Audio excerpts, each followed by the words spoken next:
Hi everyone, welcome back to my channel. If you've never been here before, my name is Toden, and if you have, thank you for coming back. Today I have a new video for you guys. First of all, I know I've been gone forever, but I'm back. I was busy, booked and busy. No, I was actually just like busy, but yeah. Today I have a new video for you guys, and it is going to be talking about how I deal with changes that happen too fast, how I try to cope, and how I try to stay sane, basically, because sometimes changes that happen too fast can literally drive us almost crazy. And these are things that have helped me over the years to keep my head above water and just learn from the experiences that have happened to me. So the first thing is acknowledge that the change is happening or that the change has happened. And I don't know about you guys, but sometimes it is easier to not deal with something when it happens and to just procrastinate actually dealing with it. I don't procrastinate with doing stuff, but when it comes to my emotions and my feelings and how I deal with things that are harder, I tend to just push it off to later because I find it distracting that I am focusing on this thing that is just taking up my space, and this change that has just happened, be it a good change or a bad change. It's like, I don't want to focus on the change right now. I'm just going to think about it later.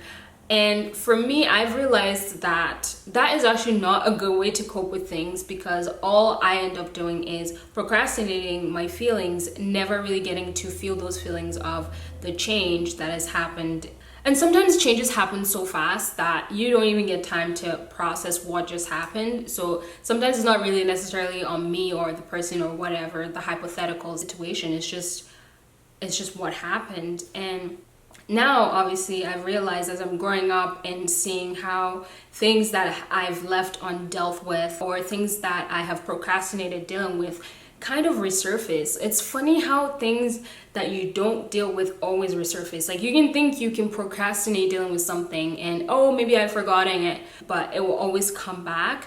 And for me, that's something I've had to learn. It's like when something happens, I have to take the time to process and to deal with it and to express my emotions, because that's another thing. It's not that I'm not emotional. I guess it all falls into this like whole thing of wanting to be strong and not wanting to seem weak or to be seen as weak. But it's not weak to ask for help if you are going, I'm gonna get into that, but it's not weak to ask for help if you're going through changes, especially if it's one of those changes that's like happening so fast that if you don't talk about it now, maybe you might not even get the chance to talk about it later, or it might just resurface in a situation where you just end up blowing up and it's like, for what? This could be something that was easily resolved. So for me, it is also knowing what my responses are to things. You know, there are people who fight, or who freeze.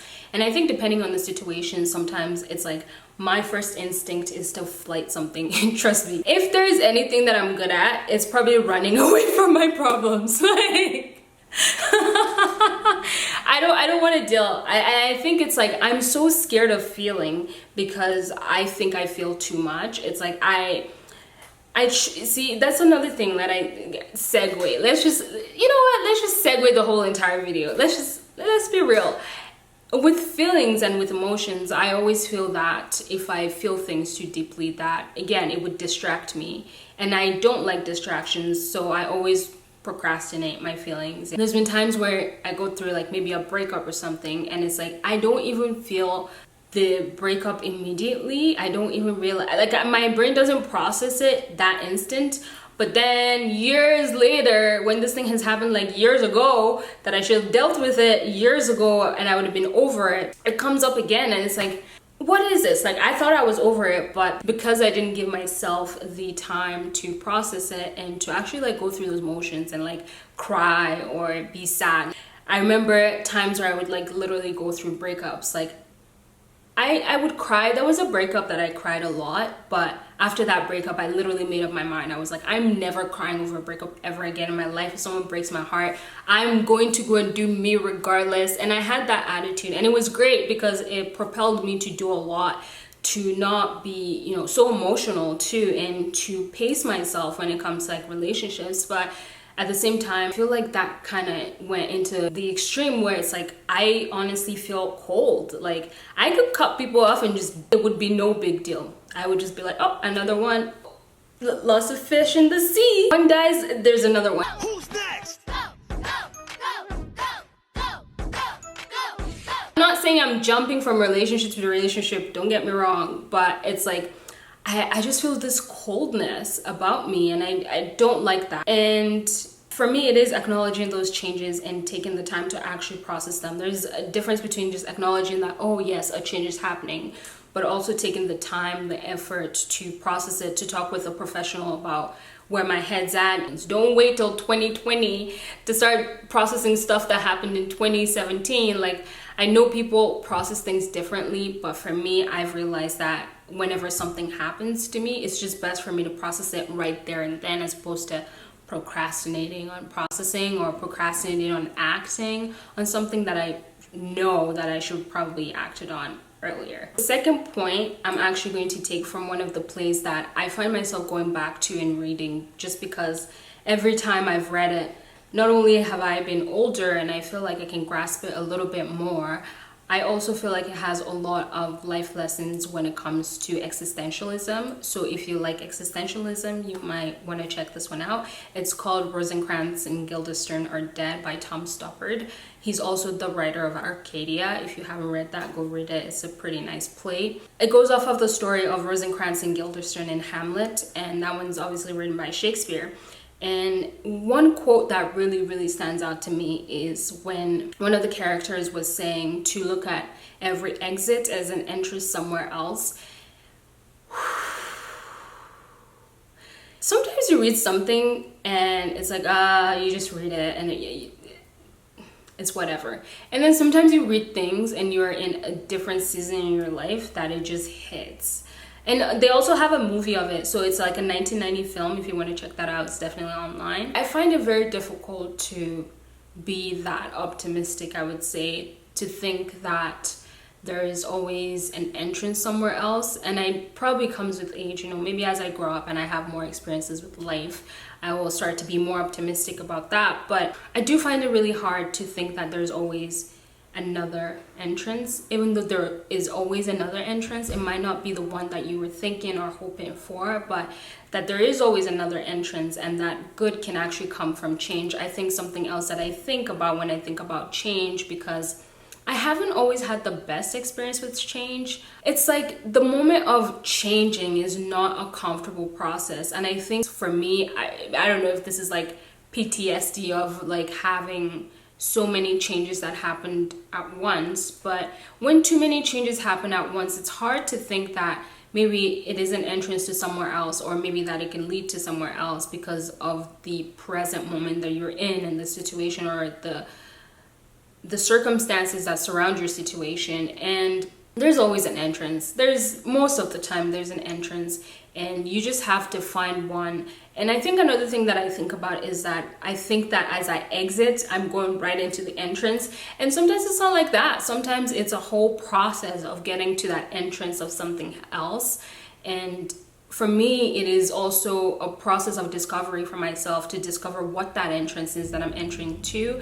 I think another thing is that I don't really like shutting the door completely on things that I feel passionate about, or, you know, situations that I feel passionate about. It's definitely hard for me to like shut the door on them, but sometimes you could just gotta close the door and keep it pushing. Like, let it go, let go, and let God. Like, honestly, truly.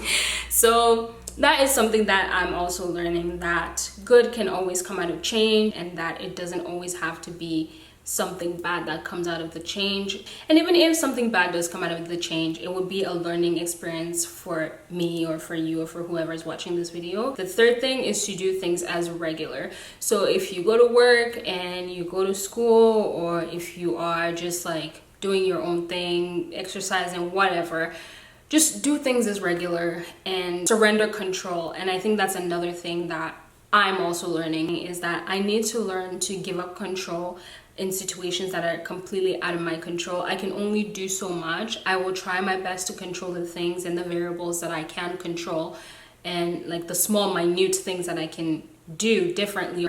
But to give up control and just to surrender to whatever is coming my way, because I just feel like the more I try to fight change, sometimes it just makes the change harder for me to adapt to, or to acclimatize to that change. And I found that times where I've just like given in, or tried to even just give in just a little bit more, it goes a lot more smoother than trying to fight against it, especially if it's one of those just changes that forces you to grow or forces you to be a different person. You don't want to be fighting those.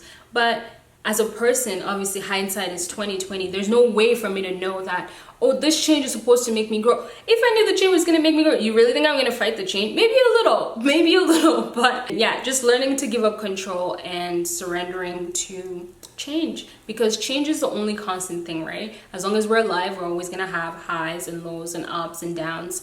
And I think part of being a human being is being able to cope with those changes. So the fourth thing on this is to meditate, to do breathing exercises, to exercise. I think that there is something about taking time out of the day to meditate or breathe that really centers you and makes you feel calmer. Because with changes that happen so fast, you barely even get the time to like catch your breath, and it's so hard to find that time to catch your breath. So even if it's just like 2 minutes of like meditation or 2 minutes of breathing, it's so good, because not only does it lower your stress levels, you might in that moment have like a moment of clarity or just a moment of calmness that helps you better make decisions if it is a situation where you have to make a decision. Or maybe it is just you realizing that, again, this is out of your control and you just have to make peace with the situation and be open to the change that is about to occur. Yeah, those things help. And I think exercising is also a great way to try to maintain sanity in those moments of uncertainty, because that's the thing about change. It's something that's uncertain. You don't know what the outcome is. You don't have 20/20 for that situation. And working out gives you endorphin. I could go off, but every time I felt like I was going through a problem or whatever, I'll go for a run, a quick jog, or I'll go to the gym, lift some weights. And again, those endorphins help me because it makes me feel less sad about the situation. It doesn't really distract me, but it just temporarily helps me. And the final thing is to seek help. I think professionals who are therapists, if you're lucky enough to like get a really good therapist, they're actually able to work with you and work with your emotions. And if you're the kind of person who, like me, procrastinates on how they feel and doesn't really deal with their feelings when it happens because of the fear that dealing with this thing is now going to distract me from something else, they do help you find, like, either they're trying to find the root of your problem and you're more cognizant about the decisions that you make, or why do these things trigger me, and why does change, even the thought of change, why does it make me so scared? Like, obviously being scared to change, I think there is an element of that is natural, but I also think that if you have too many changes that happen at the same time, yes, you can get good at then adapting to changes, but not everyone is the same, right? Some people just, because of those experiences, they're so good at adapting to change, and some people, because of those experiences, it's like, I can't do one more. I don't have any more changes in me that I can go through. Like, I feel like this is the one that's gonna do me in. So I feel like for things like that, it's always best, obviously, to seek a medical professional. So that is pretty much it for this video. If you guys liked it, don't forget to like, comment, and subscribe, and leave some of your comments about how you guys deal with uncertainties, or how you deal with stress, or how you deal with changes that are happening too fast. And I will definitely see you guys in my next video. Bye.